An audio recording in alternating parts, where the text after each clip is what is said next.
Hey gang, Scott Davenport here. This video, we're setting up a Sony A6400. So that's this camera right here. And I got this for field work for capturing video. So really doing some vlogging, behind the scenes type work as I'm out capturing photos or going on field adventures. A few selling points on it for me. One is the focus system, which is supposed to be phenomenal. I didn't get to play with the camera before getting it, so I'm kind of went a little bit on on trust from others in the community where this focusing system's like the A9. But really importantly for me was this articulating screen. So it's going to come out all the way, and I can rotate it up like that. So I have the camera facing toward me, be able to see most of what I have in the frame. And I know that there are other folks that would prefer a screen that comes out to the side.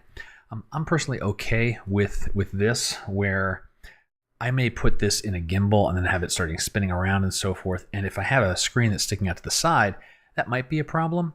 So you know, I'm good with the way the screen is here. But anyway, this video is all about setting this camera up.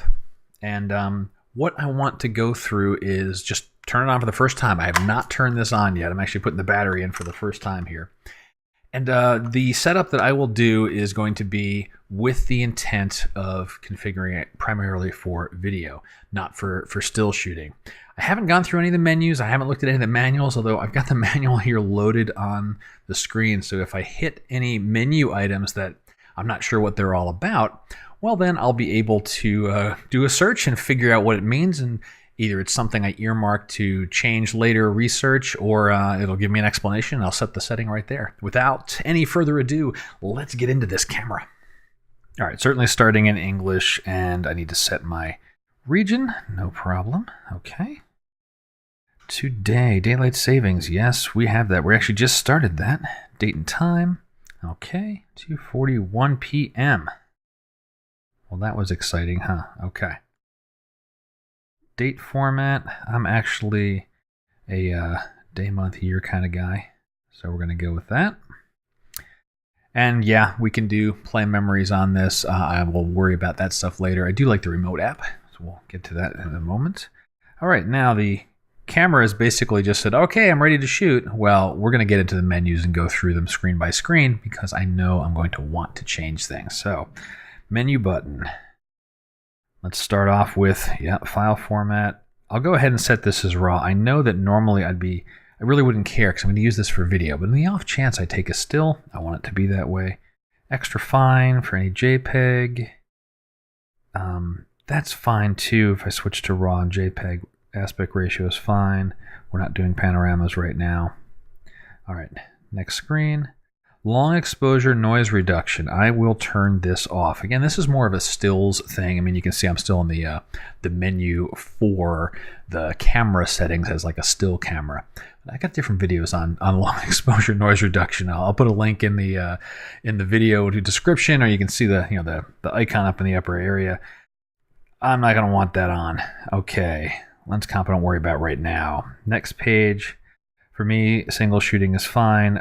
Bracket settings, I actually tend to do -0 positive, although I may change that in my mind someday, and that we'll see. Back a screen with the menu button. Interval shooting function, I'll worry about that later. I'm setting this up mainly for video, not going to worry about that. Same thing with memory settings. All right, focus mode. Now this I want to care about. Automatic AF. What do we have? We have automatic, we have DMF, MF. All right, so I'm going to keep automatic AF. Back to the menu again. Priority setting, balanced emphasis. Both of these are fine. This is really deciding, what, how to expose. The focus area, I will, let's see, expand flexible spot. That's what I'm going to have to go look into. Let's find out what that's all about. Expand.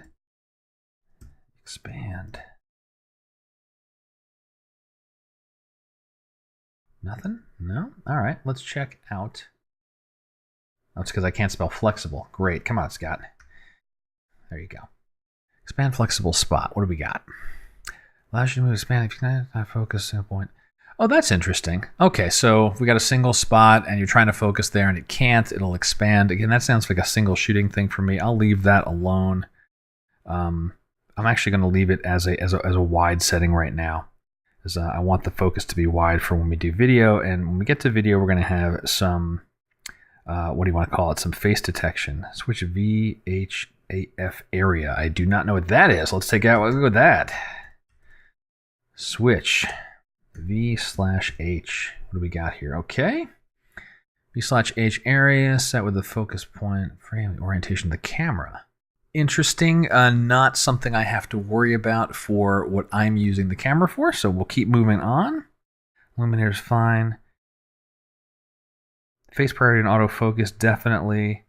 Left and right is fine. Face detection, frame display on. That's fine as well. If I were using this as my webcam, I would be turning that off, because that's I have a different video on how to turn off the face box on the A6000, which is kind of annoying. AF with shutter, fine. Pre-AF is fine. AF area registration. What else we got? Let's move on. Okay, does not circulate. Yeah, that's all right. Not going to do any changing with ISO. Range limit, I will reduce the range. I do not want to have my maximum ISO to be in the tens of thousands. 6400 is good for me.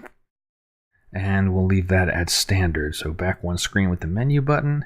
Multimetering is fine. Face priority in multimetering, definitely, because again, this is for me being on camera. That's the fundamental reason for it. And then if I'm walking through a scene or so forth, maybe it'll find my profile, maybe the camera won't. Spot metering in the center is fine. Exposure step is fine. Okay. Auto, that's okay. Flash mode. Red eye reduction, I won't worry about that here. I would do that in post-processing. Auto is good.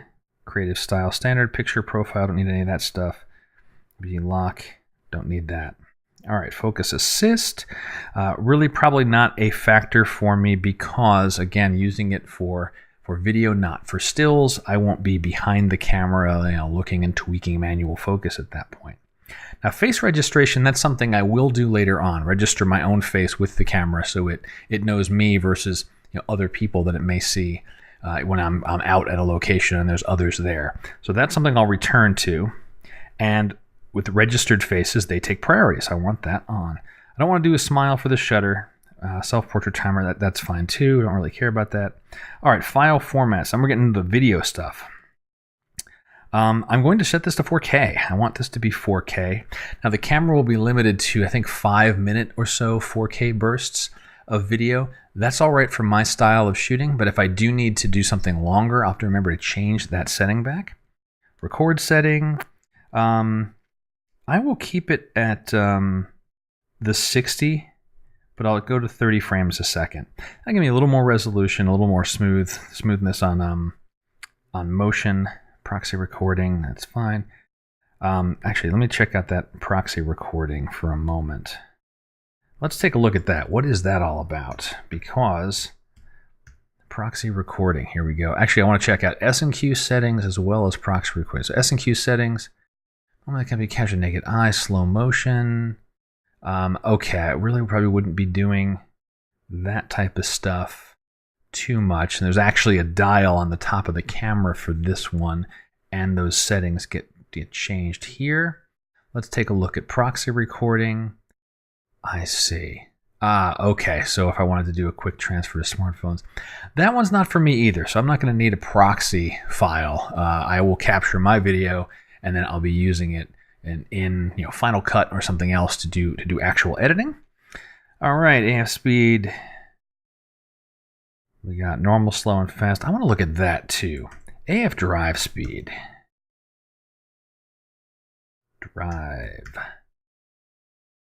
AF drive speed. Where are you? AF drive speed. There we go. What do we have? Fast. Action sequences, sports, normal. All right, I will fall into the normal category. I'm typically not running through a scene for photography. I'm walking to a place, hiking to a place. So normal is going to be good for me. And then sensitivity, once again, I won't need to do anything special there. So I'll return to sensitivity standard. Auto slow shutter, what's that going to be giving me here? Oh, of course, it wouldn't be right in a row in the manual. That would be too easy. Let's look at auto, slow, shutter. Auto slow shutter automatically slows from a dark location, reduce noise using a slower shutter. All right, we'll leave that on for now. Magnification is fine. I will leave audio recording on. I probably will explore getting a microphone feed in here, but I always want to have the ambient recording turned on, even if it's just a reference track. I got a microphone and I'm recording some other device to me. I'm going to be able to marry that up with the audio in the camera. Level, we'll leave that alone. Wind reduction, I don't bother with that. I don't need marker displays.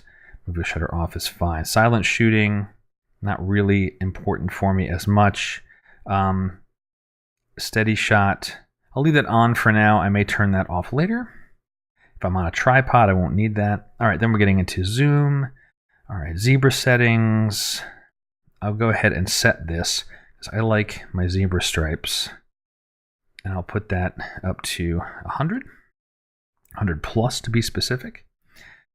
Grid line, I like grid lines, helps me with composition. I like diagonal and square. I don't need exposure set guide. Setting effect on for live review. Auto review is off. I don't, if I use this for stills, I don't want to see every time I press a shot. I'll go look at them when I need to. Custom keys, I'll dig into that later. I'm not expecting to do too much with this since this is a very purpose-driven camera for me. But I may set up some of the memory modes for a couple of different options. Usually I'll shoot in shutter priority for the movies. And I may want to have one with a soft depth of field, a very shallow depth of field, something else a little bit crisper. So these will get visited later on. Operation 2, movie button always, audio signals, I will turn those off. I don't need to hear all the little beeps and chirps from the camera. Network, okay, I'm not going to worry about any of this stuff right now. Same thing with playback. This is more just fundamentals. Okay, dial guide, cancel first is always a good choice to have so you don't accidentally do something and regret it. Let's see, cleaning mode. Yeah, that's fine. I won't do that right now. Touch operation, sure, I'll take that on the back of the screen there. Let's see. TCUB settings. Let's take a look at that. That one's new to me because I've not had one of these cameras before. TC/UB settings. What do we got here? Time code and information attached to the movies. Ah, interesting. Okay. Method. Yeah, let's go ahead and get in there. We got counter. All right, and so this would give me all these types of things. What are my choices here? If I were to change this to, looking at the options here. All right, I'm going to explore that one more deeply further, see if it's something I need. I usually sync up time with really just audio. I'll use the audio track to sync things up. And since I'm not doing a ton of multicam things out in the field, I wouldn't necessarily need the time codes. I don't necessarily have the cameras all, atomically synced as far as time. So I'm going to be good with that setting as it is. Remote control, I'll leave off right now. HDMI settings, this is only important if I'd be taking the output from this and sharing it somewhere else. Now, right now I'm doing that to capture all these menu screens. So the resolution is like this. The info display is on, so we see the menus. I'll just leave all that stuff as is. I don't anticipate using this camera with a computer or using it as a projection device right now. Oh, remote settings, language, date, time, setup, copyright info. I will go in here later on, add my name and a little copyright symbol so that anything that's recorded by the camera has my name associated with it.